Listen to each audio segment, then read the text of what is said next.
अऊज़ु बिल्लाहि मिनश्शैतानिर रजीम।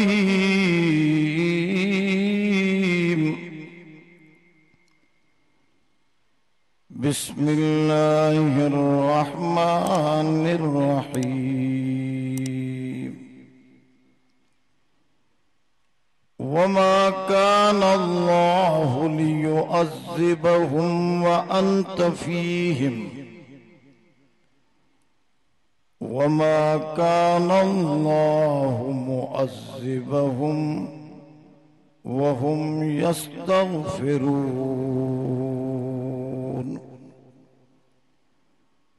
सदक़ल्लाहुल अलीयुल अज़ीम। खिलाफ़े पैगंबर कसेरा गुज़ीद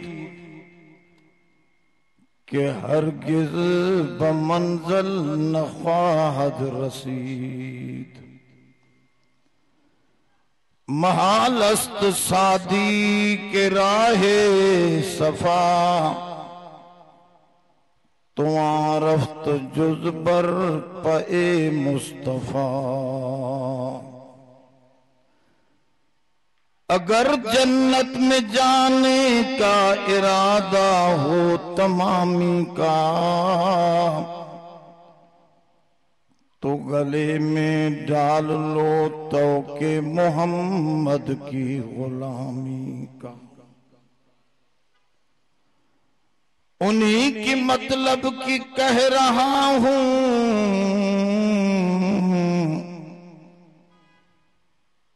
ज़ुबान मेरी है बात इनकी। कदर कुरान दा क्या जानन ए दुनियादार नाबीने। कदर कुरान दे जानन वाले वन सुतले शहर मदीने। दरूद शरीफ बुलंद आवाज। अल्लाहुम्मा सल्ली अला सय्यिदना व मौलाना मुहम्मदिन नबील उम्मी व अला आलिहि व बारिक व सल्लिम अदद कुल्लि महलूमिन लक दाइमन अबदा। मोहतरम दोस्तों, मां अवां जी खुशखबरी जे लाइ, चूंकि ही महीनो रबियुल अव्वल जो आहे, हुजूर जी आमद आहे, इन में इन खुशखबरी जी एहतमाम में मां अवां जे सामूं सूरतुल अनफाल मां हिकड़ी आयत जी तिलावत जो शरफ हासिल कयो आहे। अज जी महफिल में कुरान शरीफ जी इन हिकड़ी आयत के जेकॾहिं सही नमूने सां समझी उथंदासे, इंशाअल्लाह हदीस सही जे मुताबिक 100 रकातूं नफिल पढ़ण खां वधीक तव्हां के सवाब मिलंदो। जोर सां सुभान अल्लाह, दिल खोले चो सुभान अल्लाह। इंतहाई अहम आयत आहे। महीनो भी बाबरकत आहे रबियुल अव्वल जो। रबियुल अव्वल में हुजूर जी आमद ते सभिनी खे खुशी आहे। पंहिंजो पुट ॼाईंदो आहे त खुशी थींदी आहे। हे त उहा हस्ती ॼाई जंहिंजे करे हिन कायनात खे वजूद मिलियो। मक़सद कायनात हस्ती सब के खुशी आ, पर खुशी बिन किस्मन जी आ। हिकड़ी वडन जी खुशी आ, हिकड़ी नंढन जी खुशी आ। शादी थींदी आ ना, वडन खे त इहा खुशी हूंदी आ, बधुरियूं पाण में मिलंदियूं। औरत जी बिरादरी हेडा मर्द जी बिरादरी पाण में वेझा थींदा, मोहब्बतूं वधंदियूं, कुर्बतूं वधंदियूं, बिरादरी फैलवी। पर नंढड़न के खुशी होंदी आ त देगड़ो चढ़ंदो ट्रपा खाईंदासे। अब होश में आयो अला निंद्र में नंढड़न जी खुशी जो अंदाज पंहिंजो आ, उन्हनि खे मक़सद जी ख़बर कोन्हे। उन्हनि जी खुशी पुलाव ऐं ज़र्दो सीरो आ, ट्रपा ऐं ठेंगे आहिनि। ईअं हुजूर जी आमद ते हिकड़ी जमात ट्रपा ऐं ठेंगन में थी ॻाल्हि पूरी करे, ॿी वरी इन खुशीअ खे हिन क़ुरान सां पई मल्हाए। ऐं असांखे हुकुम आहे ज़य्यिनू मजालिसकुम बिल क़ुरान, पंहिंजी मजलिसन खे अल्लाह जे क़ुरान सां सींगारियो। हर उहा मजलिस तिरतल्लहू, हुजूर जन फरमायो हर उहा मजलिस इंसान खे सब मजलिसूं दुनिया जूं ॿधाइण वारियूं हूंदियूं, एक कुरान जी मजलिस जो छॾाइण वारी हूंदी। मग़फ़ूरुल लहुम, सही हदीस में इन करे सही खुशी कुरान मजीद समझण ऐं ॿुधण आहे। हकीकी खुशी दोस्तन के अञा ताईं इहा ख़बर भी ना है त 12 रबियुल अव्वल हुजूर जे विसाल जी तारीख़ भी आहे, हुजूर जे बुरके मटाइण जी तारीख़ भी आहे। अफ़सोस त असांखे उन्हनि माण्हुनि जो थींदो आहे जेके माण्हू पीरान पीर जा हुबदार सदाईंदा आहिनि त असां दस्तगीर पीरान पीर जा यार हूं, मौलवी असां उनखे मञींदा आहियूं। पर जॾहिं पंहिंजे मतलब जी ॻाल्हि ईंदी आहे त पीरान पीर जी कोई कोन थो ॿुधे। पीरान पीर रहमतुल्लाह अलैह जे गुनियत तालिबीन किताब में लिखियल आहे त सोहणो करीम जन रमज़ान में ॼायो। छा में जोर सां जोर पोइ इहो जलूस रमज़ान में कढजे या 12 रबियुल अव्वल, मञे न पीरान पीर जी। सादे के खबर कोने, पढ़े भी कोन थो पंहिंजा किताब। पीरान पीर त गुनियत तालिबीन में वहदानियत रसूल जी हकानियत रिसालत बयान कई है, पर उन जी तौहीद ते भी तवज्जो कोने, तारीख़ ते भी तवज्जो कोने।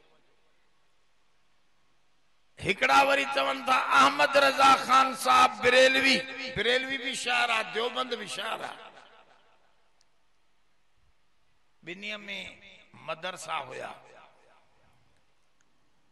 अहमद रजा खान पांजी फतवा रज़विया जे अंदर, उन जी फतवा है वडी फतवा, फतवा रज़विया उन जो नालो आ। उन जे अंदर लिखे तो त नबी साईं 8 तारीख़ ते पैदा थिया हा, बेहतर तारीख़ ई आहे।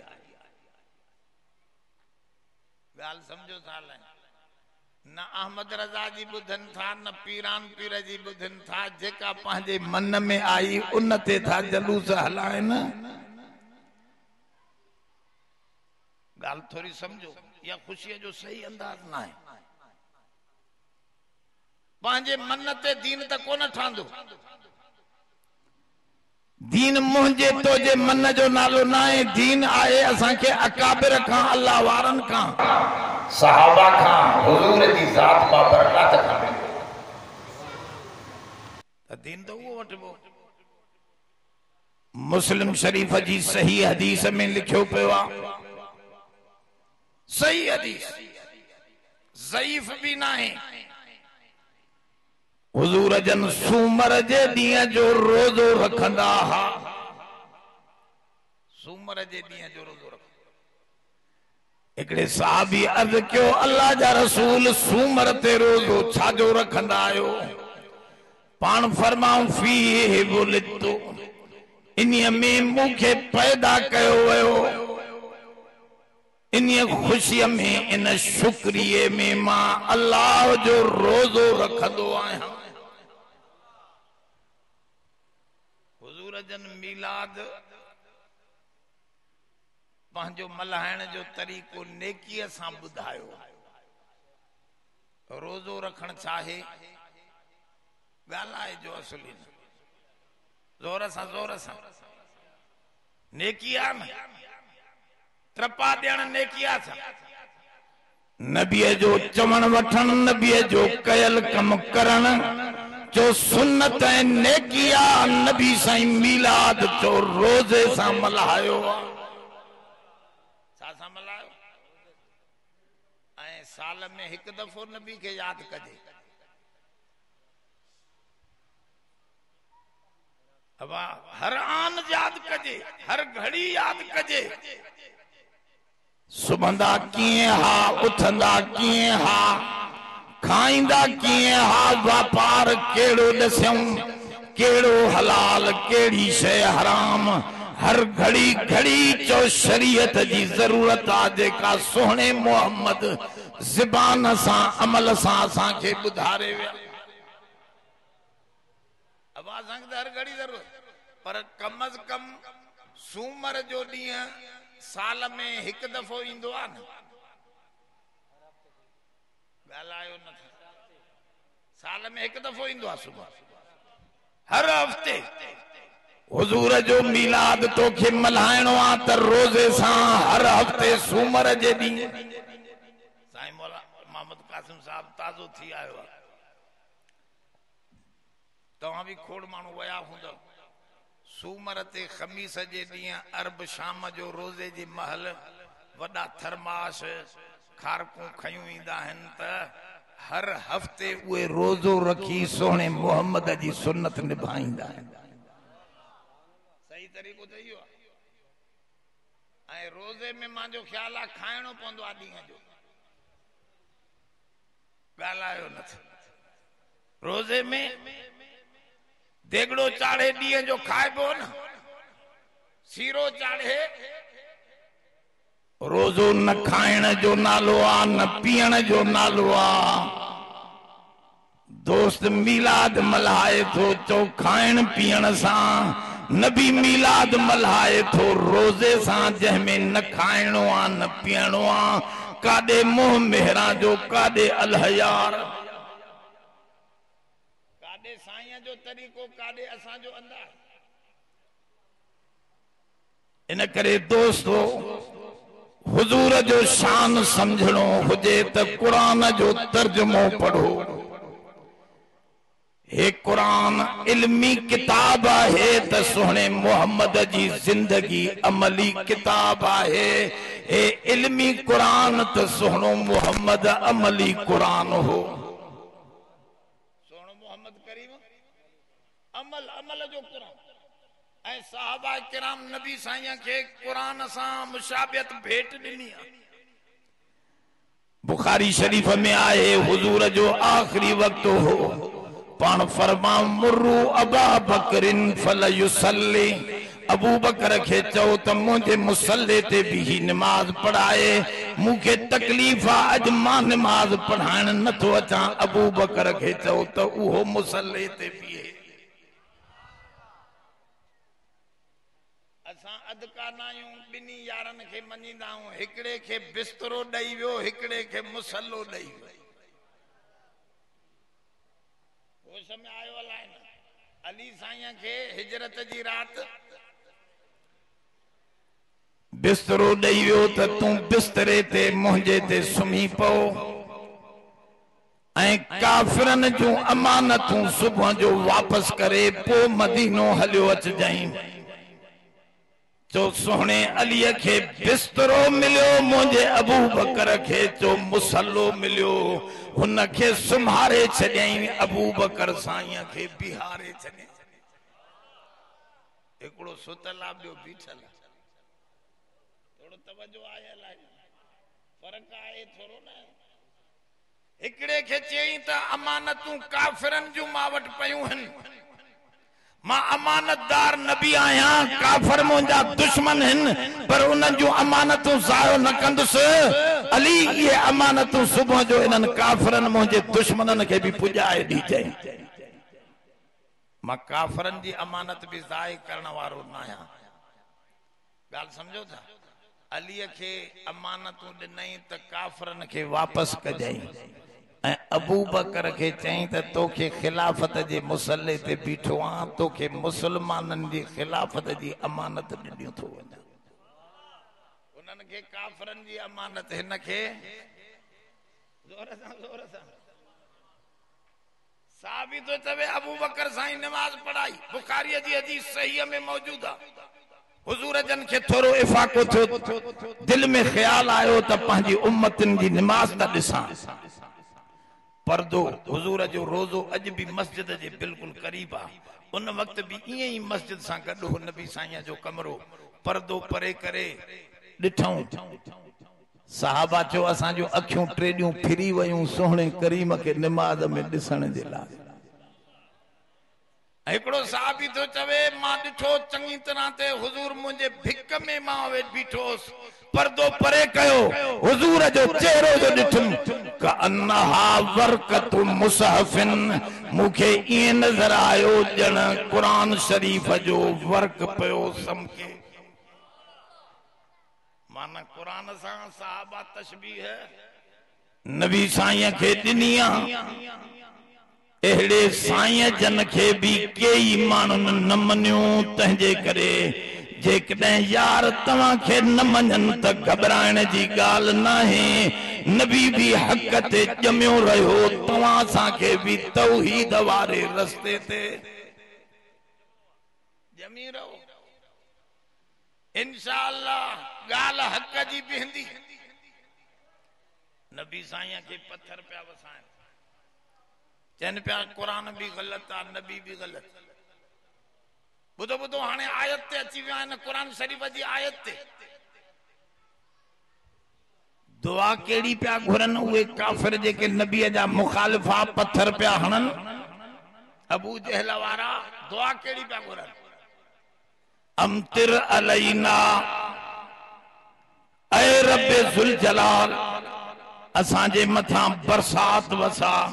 अल्लाहुम्मा इन कान हाज़ा हुवल हक़ फअमतिर मिन इंदिक फअमतिर अलैना हिजारतम मिनस समाए अवेतना बिअज़ाबिन अलीम।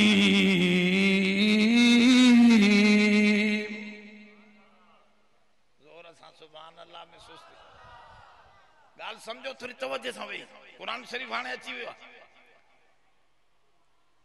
दुआ केड़ी पिया घुरनि त अल्लाह जेकॾहिं नबी सचो आहे, हे कुरान सचो आहे त असां ते आसमान खां पत्थर वसा या दर्दनाक अज़ाब ॾे असांखे।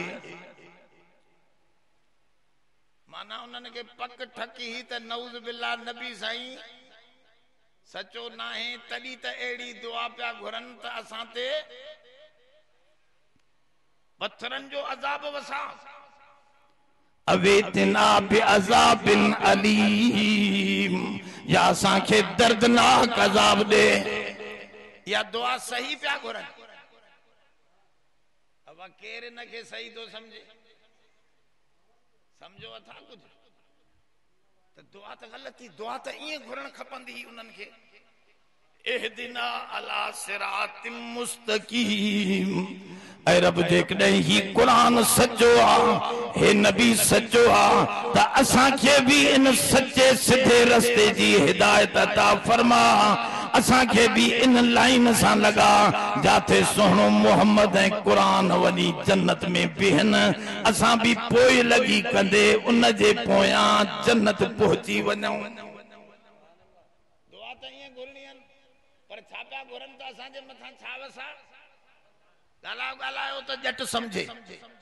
पत्थर हमरा कासाई हुयो, टाइम ते बकरी जो गोश्त ॾियणो होसि।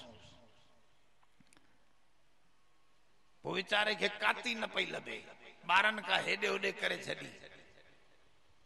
पोइ हेॾे होॾे ॾाढी ॻोल्हियईं, काती न लधस बकरो वरी हेठों खुर सां जमीन खोटरे वेहण जी पियो कोशिश करे खुर सां जो खोटरे त हेठों काती निकरी आई त कासाई खुश थियो त बकरे पाण काती लही दिनी बकरे हे कमीना काफिर भी पांजी काती पाण पिया गोले कढन अजाब पिया घुरन त नबी सचो आ कुरान सचो आ त असां ते पत्थरन जो अजाब सा वो सवाल थे पियो त अजाब आयो न कुछ सहाबा जे दिल में यो ख्याल आयो त जदी घुरन भी पाण था अल्लाह जा दुश्मन भी आहिन नबी भी सचो कुरान भी जोर सां ॻाल्हायो कुरान भी सचो त आखिर अजाब अचे छो न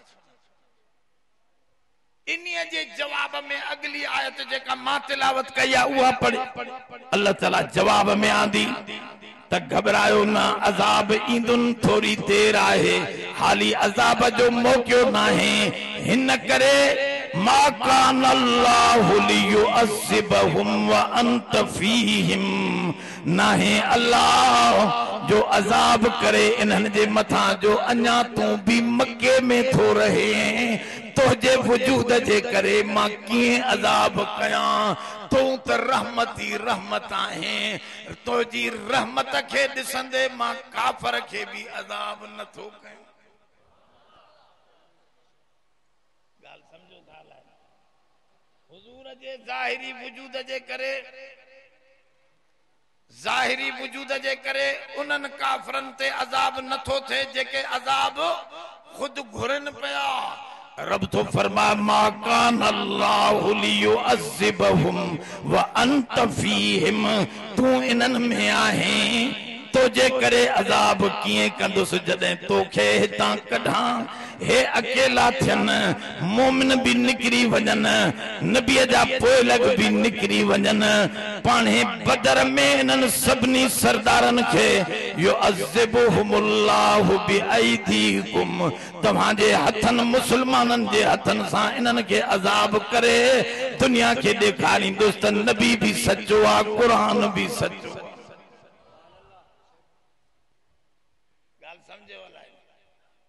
हुजूर जे वजूद जे करे काफर जे मथा भी अजाब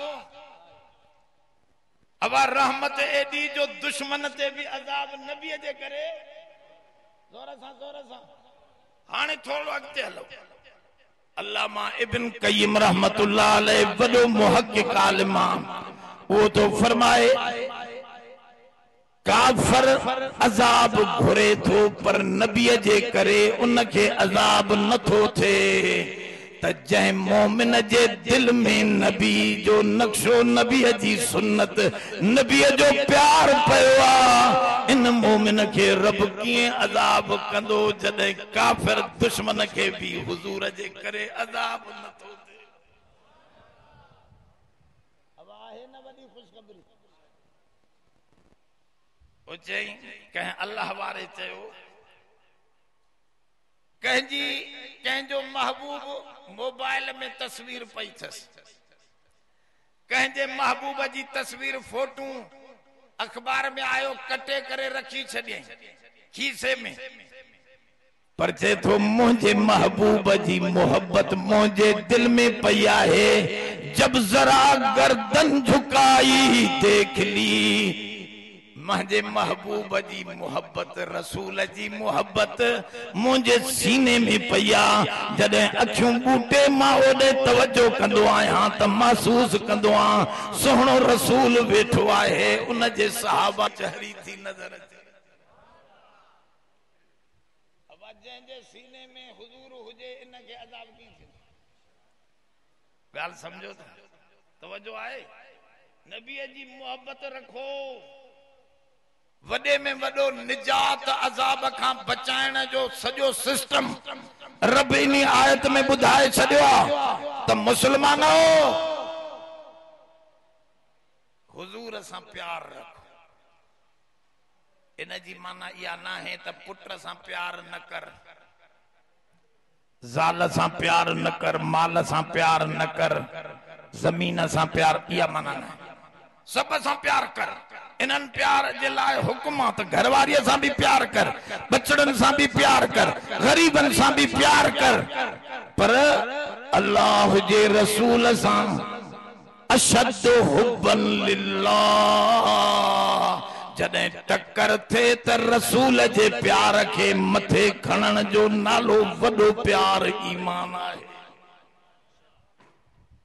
ईमान नालो त इहो एॾो बचड़ो पियो आहे, एॾो आज़ान निमाज़ जो टाइम वञे थो पियो, कज़ा थींदो, तूं बचड़े बीमार खे रखी चयो मां रब पहिरियों तुंहिंजो फरीज़ो अदा कंदुसि, रसूल जो हुकुम पूरो कंदुसि, फरमाओ हाणे तुंहिंजो प्यार अल्लाह सां अल्लाह जे रसूल सां अहिड़ो आहे जेको रब जी निगाह में तोखे अज़ाब खां बचाए छॾींदो।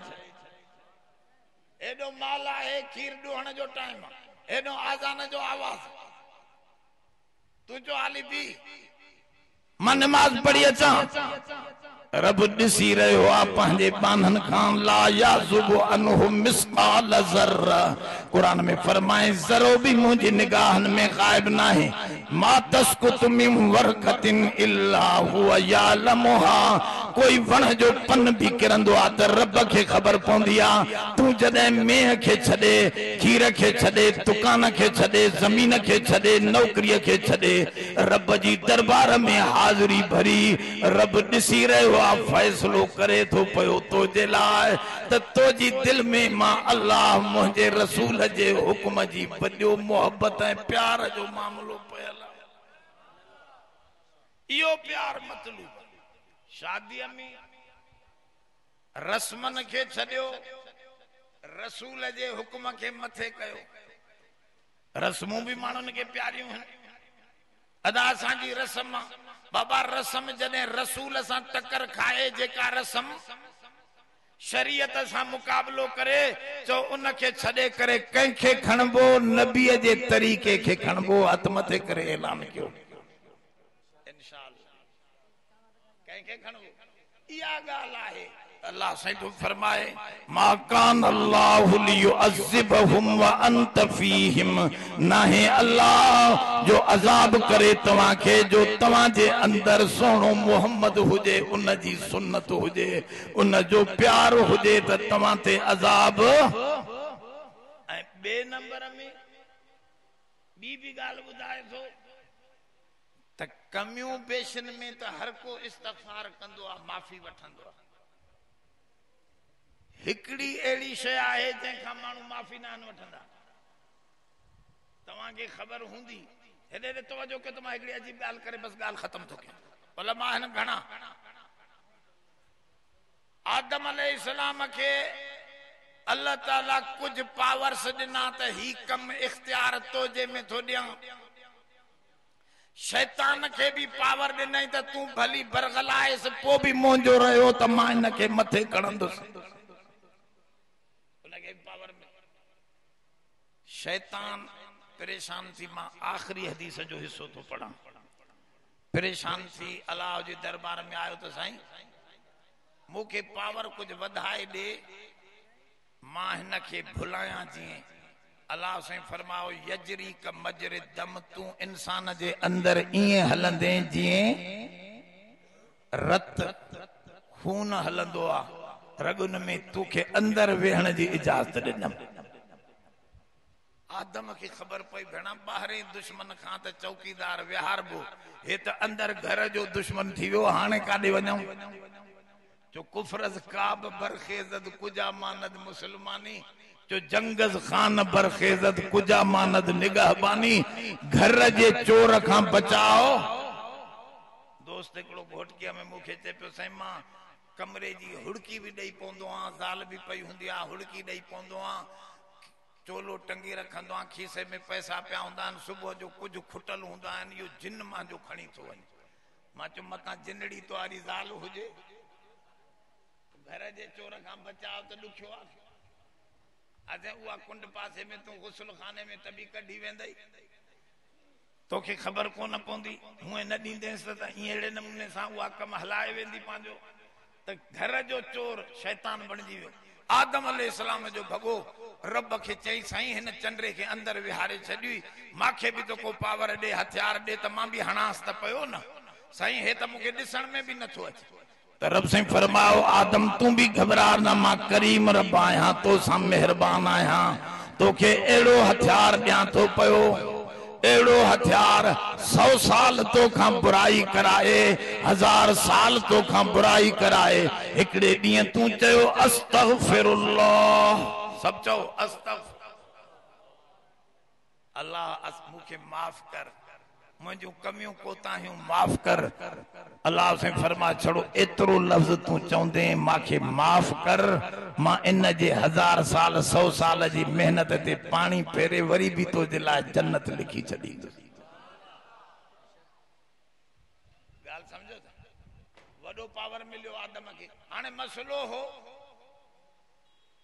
शैतान अची घबरायो घणा मां जी त काई कमाई है ब लफ्ज गालाइंदो मुझो कम लही वेंदो मां छा किया हिन मीटिंग घुराई अब या गाल बुझो शैतान मीटिंग घुराई शैतान भी मीटिंगूं कंदा थवे शैतान भी मीटिंगूं असांजे धाड़ेलन जा धन घुमन था पिया उहे भी मीटिंगूं कंदा आहिनि पाण काथों बचाव थींदो कीअं रस्ता घर घेट फौज छड़ो भजदी वती आ कदी हेडे कदी होडे रोड ते भजे थी अंदर घेरे त पो खबर पवे न तादा फिलाणो पकड़ियो अन्या ते पतो इहो कोने पयो मोटा ऐं सही बटरे मां पुछो असां ॾिया रोहिल मां उन खां पुछो रोहिल साहब हे मुगवा त तहां मोटायो था मुगवी न था मोटन असां एक लफ्ज भी गलत गालायूं था मुगवी जी माना है इगवा कंदड़ मुगवा जी माना है इगवा थियल असां वरी इगवा थियल के मुगवी चोंदा हालांकि यो मुगवी ना है यो मुगवा है मां चो मुगवा त मोटायो था मुगवी एक भी हथ न था क्यों चे मौलवी साहब सवाल वडो आयो दुखियो हाली उन्हनि हराम न के बख्यो जो न माखे ते पे साईं इंशाअल्लाह हाने फौज भी अचे थी कम आस्ते आस्ते असां हथ विझंदासीं अल्लाह कंदो हुकूमत पांजे पावर सां इन्हनि ज़ालिमनि खे हथ बख विझंदी पो गवर्नमेंट खां कॾहिं ग़लत कम भी थींदा आहिनि सम्झे बुरनि खे हथ विझंदी त के चङा भी मरी वेंदा आहिनि हाणे छा कयूं बाबा एतिरे ख़्याल सां कम कन जो हरू भरू चङनि खे त न मारनि उन्हनि लोफरनि खे मौत अचे अॻे ई चङनि खे उहे भी मारनि वरी तव्हां फौजी भी मारियो त वञूं काॾे त ॾुखियो मसलो थी तो बहरहाल मां पे अर्ज रखियो आदम के वडो पावर मिलियो इस्तगफार जो त जडे भी तू चौंदे अल्लाह मुखे माफ कर त रब साईं चयो त मां लिखी छडियो आ तू माफ करण अञा ज़बान सां पूरो न कंदे त अगे माफी थी शैतान मीटिंग घुराई त भेणा है त असांजो सॼो कम रही वियो पो सभिनी सोचे सोचे वडे शैतान के रिथ आई त इन के सिधो करणो आ कम खे चऊं कीअं कजे नंढन के चई पुट हाणे हीअं कयो कम करन माण्हू गुनाह जो पर नेकी समझी कन कम करन छाजो अब जिना के कोई नेकी कोन समझदो चोरी के कोई नेकी बुराई थी जट खां पो चोर भी तौबा कंदो ज़ानी भी तौबा कंदो तौबा मिलंदस कबूल पौंदी मगफिरत थींदस पर जेको गुनाह के नेकी समझी करे थो यो नेकी खां तौबा कंदो ये सियाणा माण्हू समझन थोरी गाल अब आहे कम गुनाह जो बिदअत वडे में वडो गुनाह हुआ इन करे बुजुर्गन लिखो ज़िना खां भी मथे चोरी खां भी मथे आ छो त चोरी में भी गुनाहगार तौबा कंदो ज़िना में भी तौबा कंदो पर बिदअती कम गुनाह जो करे तो बिदअत वडो गुनाह हुआ पर उन के छा समझी करे तो सवाब समझी नेकी समझी हाने जेको मानू जलूस कढे तो आहे गुनाह पर छा समझी कढे तो जोर सा पिटको करे तो मुहर्रम में आहे गुनाह, पर जेके पिटको कन था उहे इन खे छा था समझन, जोर सां हाणे ये तौबा कंदा। शैतान चो एड़ो फासायो तमान हाणे जो न तौबा कंदा न माफी मिलंदन, सिधो मासा गद जहन्नम में हलंदा। इन करे यार मसले इन के सिधो कजो। हाने कम सजो सिधो इन ते थे तो जेके मजहबी मानू उन के रुझान बिदत ते ॾियारनि था। इन करे ॿी ॻाल्हि अल्लाह ताला हिन जाइ ते फरमाई, जंहिंजे दिल में रसूल जी मोहब्बत पहला उन ते भी अज़ाब न कंदुसि। वमा कान अल्लाहु मुअज़्ज़िबहुम वहुम यस्तग़फिरून। रब से फरमाओ जेके तौबा कंदा रहन था पया, बिदत खां शिरक खां भी तौबा, ज़िना ऐं कुफ्र बदअमली खां भी तौबा, जेके तौबा कंदा रहन था इनन ते भी अज़ाब मान न कंदुसि। मुंहिंजो वाइदो आ नबी सां प्यार दिल में रखण वारे सां भी अज़ाब नाहे, त उन ते भी अज़ाब नाहे जेको तौबा ही तौबा कंदो रहंदो। अॼु सब चो अल्लाह सां बुराई खां तौबा कई, जोर सां चो, जोर सां चो। शैतान के खबर पवे त मूं ते तलवार फिरी वई।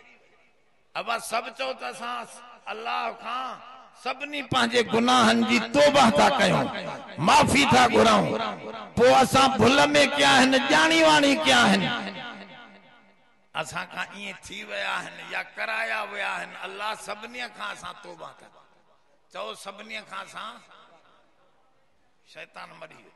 कुरान शरीफ जी गाल सच्ची आ। अज ब वडियूं खुशखबरियूं हिन रबिउल अव्वल में तव्हां के बुधाया तो, रसूल जो दिल में प्यार रखो।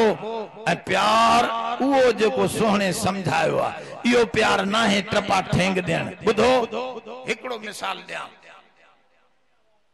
पी पयो आ पुट के चवे जो अबा पानी त पियार, अबा डॉक्टर के वठिया मुजी तबीयत सही ना है, अबा बियो न थई त कम से कम गोरी त एकड़ी डिस्पिरिन जी वतियूं आ।